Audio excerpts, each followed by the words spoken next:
Vamos hoje bater um papo sobre alguns conceitos importantes do Runfai, como aplicar eles no dia a dia, não só no combate, mas também no dia a dia, tá? Para quem não sabe, Runfai é uma das famílias de Wing Chun, tá? O Wing Chun tem várias linhagens, várias famílias diferentes, com origens diferentes, né? Todas elas têm uma raiz comum, mas passaram por momentos diferentes. O que eu vou falar aqui é comum às famílias de Wing Chun, mas principalmente no Runfai. Nosso grão-mestre diz que os conceitos são o mais importantes dentro do sistema. Os conceitos são o quê? Um conjunto de ideias, um conjunto de princípios que são usados, que norteiam, né, as técnicas e a forma como você se comporta e pensa no combate.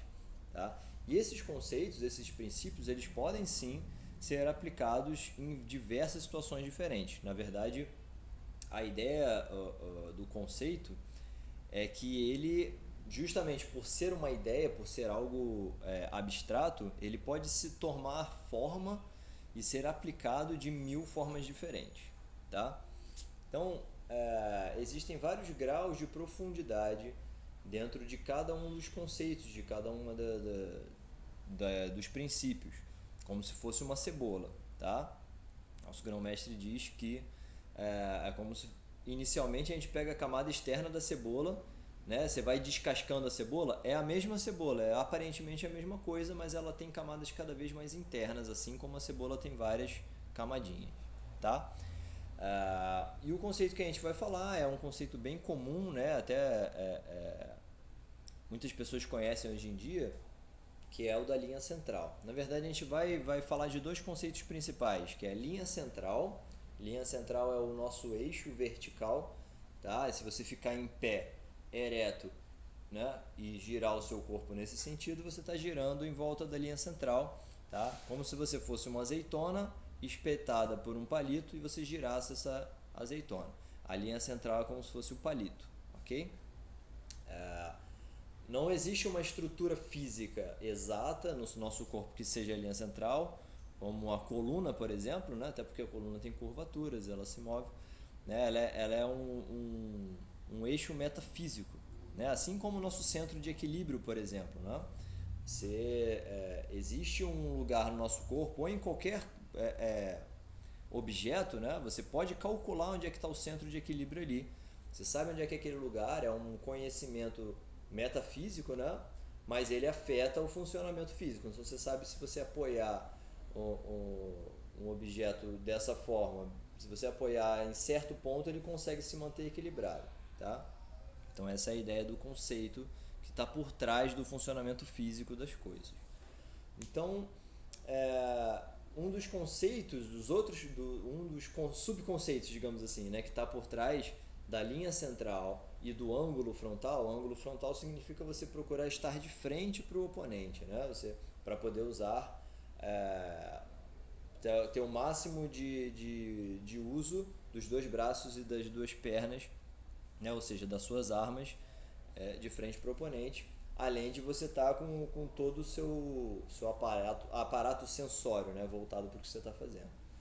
Então, um dos conceitos que está por trás desses dois, né, da linha central e do ângulo frontal, é que caso você perca esse eixo, perca a linha central, perca o centro dentro do combate, a primeira coisa que você deve se esforçar para fazer é retomar esse centro. Não atacar enquanto está sem centro, não tentar derrubar ou agarrar ou coisa do tipo, e sim restabelecer esse centro. Porque com o centro você está com o máximo das suas capacidades, você tem mais chances de fazer uma ação eficiente dentro do que a gente se propõe, é claro, tá? Então, esse conceito ele pode também ser aplicado ao dia a dia, a situações de conflito, né? De situações que sejam desnorteantes de alguma forma, em que você perde o seu centro, por algum motivo você perde a sua tranquilidade, a sua clareza, a sua paz interior, e aí, antes de fazer qualquer coisa, de resolver a situação que você tem que resolver, de conversar com aquela pessoa que de repente discutiu com você, você está chateado, ou que você precisa fazer alguma coisa, falar com ela, tomar alguma atitude, né? Ou alguma ação que você tem que fazer que acha que vai ser difícil, antes de ir no impulso de tentar resolver, acabar com aquilo de uma vez, procura restabelecer o seu centro, tá? É reconhecer que o centro ele não é só físico, ele é emocional e mental também. Então, primeiramente, estabelecer o centro, observar, enxergar com clareza a situação que você está, ver as ferramentas que você tem à sua disposição, tá? E se você está em paz, está com clareza mental, consegue enxergar a situação, você vai ter muito mais chance de ter uma ação eficiente, uma resposta eficiente. E aí, para isso também é importante você reconhecer quais são as ferramentas que te auxiliam a restabelecer esse centro, se você tiver perdido.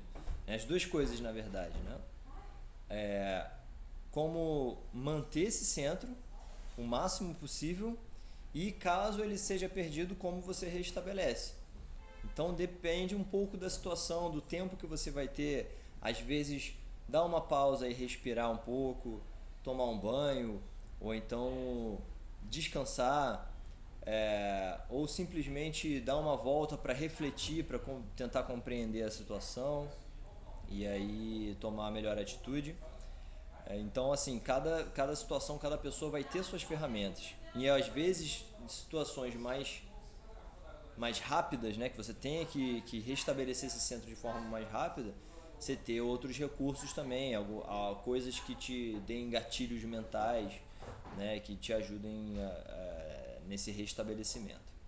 E, naturalmente, está sempre se limpando, está sempre se alinhando para que esse centro seja perdido o mínimo possível. Ok? Acho que é isso por hoje.